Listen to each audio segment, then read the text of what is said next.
तो जय हिंद दोस्तों। आज के वीडियो में हम जो फैराडे के विद्युत अपघटन संबंधी नियम है वो कराने जा रहे हैं। इससे पहले हमने इस चैप्टर के 2 वीडियो बनाए हैं। अगर अब आपने वो वीडियो नहीं देखे हैं तो वीडियो के डिस्क्रिप्शन में जाइए, नहीं तो आई बटन पर लिंक है, वहाँ पे जाइए। आई बटन होता है कोने में क्लिक कीजिए, आपको मिल जाएगा। तो ये हमारा तीसरा पार्ट है। तो इसके 2 नियम है, फैराडे विद्युत अपघटन संबंधी 2 नियम है। तो दोनों नियम आपको कराएंगे। तो चलिए पहला नियम देख लेते हैं। यहाँ पे क्या लिखा है? यहाँ पे लिखा है, विद्युत अपघटन के समय इलेक्ट्रोड पर मुक्त हुई पदार्थ की जो मात्रा है उसमें प्रवाहित आवेश के समानुपाती होती है। तो विद्युत अपघटन क्या होता है आप फिगर से समझ लीजिए। यहाँ पे देखिए, कोई एक ये बिलियन है, ठीक, ये बिलियन है, किसका? विद्युत अपघट्य का बिलियन है।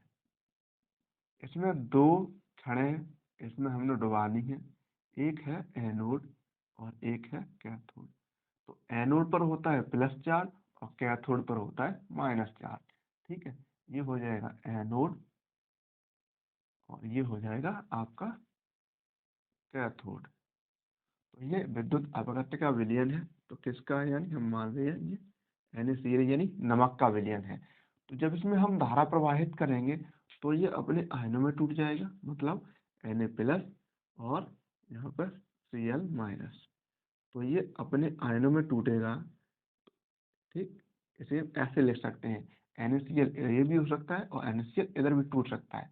तो इसमें देखिए परिभाषा से, विद्युत अपघटन के समय, तो विद्युत अपघटन किसका हो गया? ये यानी नमक का ये विद्युत अपघटन हो गया है। क्योंकि जब हम इसमें धारा प्रवाहित करेंगे तो ये नमक है अपने आयनों में टूट जाएगा, मतलब इसका नमक का अपघटन हो जाएगा।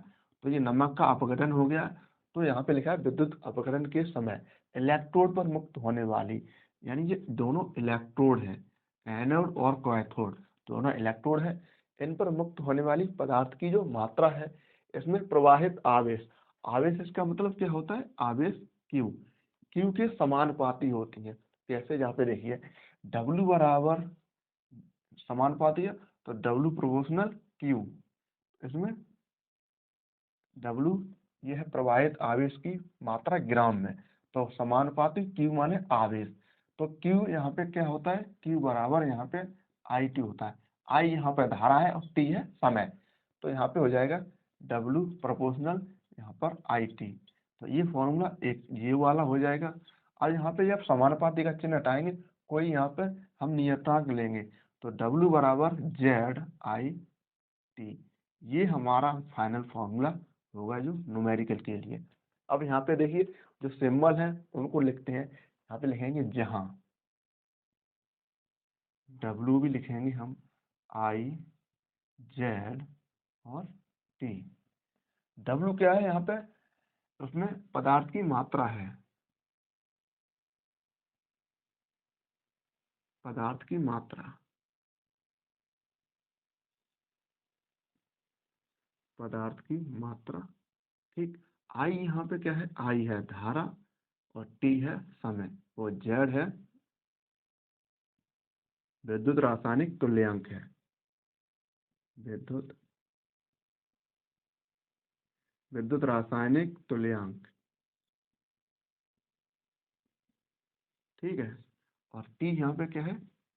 टी है समय। समय किसमें हम यहाँ पे ले रहे हैं? सेकेंड में।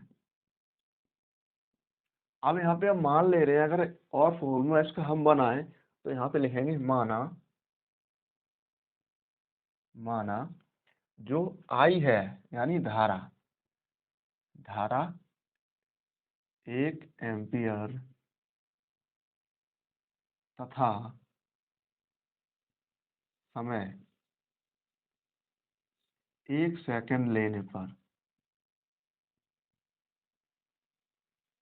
1 सेकंड लेने पर, तो दोनों धारा और समय दोनों को जब एक लेंगे तो हमारा यहाँ पे एक और एक रखेंगे तो जेड में एक का गुणा होगा तो जेड ही बचेगा।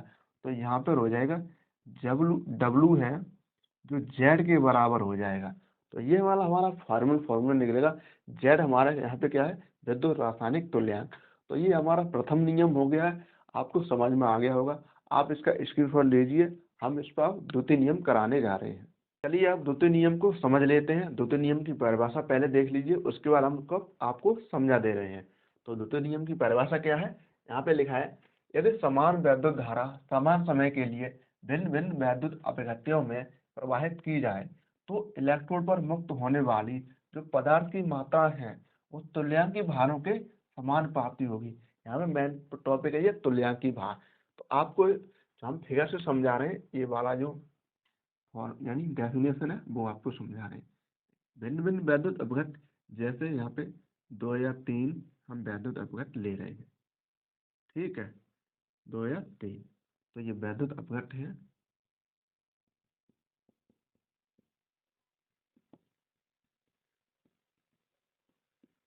वैद्युत अपघट बना दे रहे हैं, इसमें सभी में इलेक्ट्रोड, दोनों सभी में इलेक्ट्रोड जोड़ दे रहे हैं।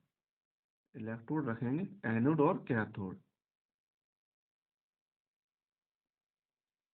और ये सभी हम आपस में जोड़ देंगे। और ये वाला जो लास्ट वाला जोड़ेंगे, इसमें हम एक कुंजी यानी की लगा देंगे, या ये मीटर है। तो इनकी जो वैद्युत अपघट्य है, इनकी जो वैद्युत धारा है, जैसे किसके समानुपाती है, तुल्यांकी भार। तुल्यांकी भार क्या होता है, ई। तो तुल्यांकी भार की समानुपाती होती है डब्लू। तो ये तुल्यांकी भार हो गया, इसका E1 हो जाएगा, इसका ऐसे E2 हो जाएगा, इसका ऐसे E3 हो जाएगा। तुल्यांकी भार की समानुपाती होगी, तो यहाँ पे डब्लू प्रोपोर्शनल ई, ये एक हो जाएगा। ये एक विद्युत अपघट के लिए है। भिन्न भिन्न के लिए लेंगे तो यहाँ पे जैसे W1 proportional W2 E2, sorry E1, W1 proportional E1, ऐसे ही W2 प्रोपोर्शनल E2, ठीक, ये हो जाएगा। अगर हम E की जगह पे, यहाँ पर ई क्या है, यहाँ पर तुल्यांकी भार है। तुल्यांकी भार कैसे निकालते थे, आपको हमने जो मोलरता वाले फॉर्मूले में बताया था। तुल्यांकी भार यहाँ पर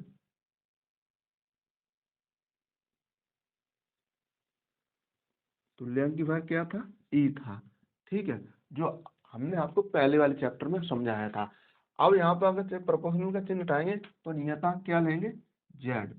तो यहाँ पे W1 इक्वल टू ZE1, ठीक, ये रख लेंगे।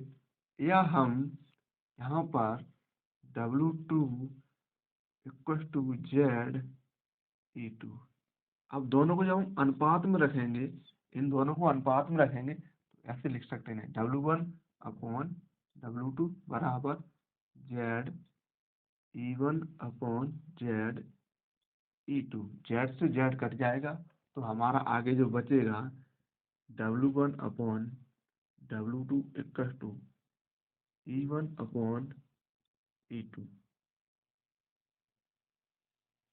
जो ये हमारा फॉर्मूला क्या सिद्ध करता है, जैसे जो भिन्न भिन्न वैद्युत अपघट्य हैं उनके जो पदार्थ की मात्रा है, तुल्यांकी भार है, दोनों को अनुपात में लेंगे तो दोनों के अनुपात के बराबर हो जाएंगे। क्योंकि यहाँ पे W1 एक की ले रहे हैं, ठीक है, W2 दूसरे विद्युत अपघट्य की ले रहे हैं, यहाँ पे E1 क्या है, E1 तुल्यांकी भार है पहले विद्युत अपघट्य का, और E2 तुल्यांकी भार है दूसरे विद्युत अपघट्य का। तो दोनों को अनुपात में करेंगे, दोनों अनुपात बराबर आएंगे। तो ये वाला द्वितीय नियम है। परिभाषा एक बार और देख लीजिए, जैसे यदि समान वैद्युत धारा, तो इनमें जो धारा प्रवाहित करेंगे समान करेंगे, ठीक है, और समान समय तक, यानी जो T समय है वो समान रहेंगे। समान समय के लिए भिन्न भिन्न वैद्युत अपघट्यों में जो धारा प्रवाहित करेंगे तो उनमें जो इलेक्ट्रोड पर मुक्त होने वाली जो पदार्थ की मात्रा है, ठीक है, वो तुल्यांकी भारों के समानुपाती होगी।